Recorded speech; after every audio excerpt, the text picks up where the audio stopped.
एक किसान था जो बहुत मेहनती था। वो अपने खेतों में पूरे जी जान से काम करता था, उसे अपनी मेहनत का फल भी मिलता था। हर बार उसकी फसल दूसरे किसानों से बेहतर होती थी।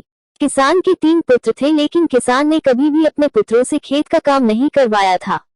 किसान चाहता था कि मेरे लड़के पढ़ लिख कर कामयाब इंसान बने। किसान का बड़ा लड़का कुछ दिन स्कूल जाने के बाद उसका मन पढ़ाई में नहीं लग रहा था। पिताजी के बहुत समझाने के बाद भी बड़ा लड़का स्कूल नहीं गया और पिताजी के साथ खेतों में काम करने लगा। किसान के दोनों छोटे लड़के पढ़ने में होशियार थे। किसान और बड़ा लड़का भी दोनों छोटे लड़कों से कभी कोई काम के लिए नहीं कहते थे। दोनों लड़के अच्छे स्कूल में पढ़ते थे, लेकिन वे दोनों सामाजिक गतिविधियों से काफी दूर रहे थे। उन्हें सिर्फ अपनी पढ़ाई से ही मतलब रहता था, बाकी सब कुछ उनके लिए बेकार था। समय बीतता गया, दोनों छोटे लड़के पढ़ लिख कर अच्छी नौकरी करने लगे। दोनों की अलग अलग शहर में नौकरी करते थे। वे दोनों अपने पिताजी के पास कई महीने में आते थे। किसान अपने दोनों लड़कों को बहुत याद करता था, लेकिन कोई सा भी लड़का अपने पिता को देखने के लिए भी नहीं आते थे। किसान अपने दोनों छोटे लड़कों की याद में दिन प्रतिदिन कमजोर होता जा रहा था।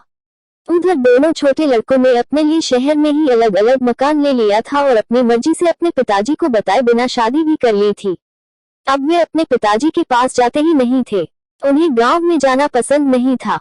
वे दोनों भूल चुके थे कि वे गांव में ही खेलकूद कर बड़े हुए थे।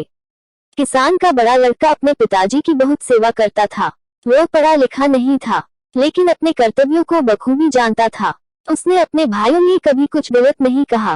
कुछ दिनों के बाद किसान की मृत्यु हो जाती है, लेकिन मृत्यु से पहले वह अपने पुत्रों के लिए एक वसीयत के नाम पर 3 पत्र छोड़ जाता है। कहता था कि ये पत्र तीनों लड़कों के एक साथ दिए जाए। ये खबर किसान के दोनों छोटे लड़कों तक भी पहुंच गई। अब दोनों लड़के अपने पिता की संपत्ति के लिए गांव में आ जाते हैं और अपने पत्र लेने की मांग करते हैं। उनके पत्र भी उनके बड़े भाई के पास सुरक्षित रखे थे। वे दोनों अपने बड़े भाई के पास अपने पत्र लेने जाते हैं, जिन्हें वो पत्र दे देता है। अब दोनों ये जानने के लिए कि पिताजी उनके लिए क्या देकर गए हैं, पत्र को खोलते हैं।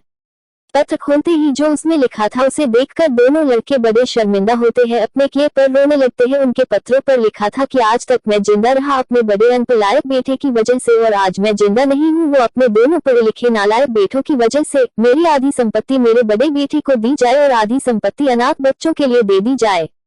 ये कहानी हमें बहुत कुछ सिखाती है। आजकल की व्यस्त जिंदगी में हम पैसों के लिए अपने माता पिता को अकेला छोड़ देते हैं, जबकि हमें अपने बुजुर्गों की अच्छी तरह देखभाल करनी चाहिए।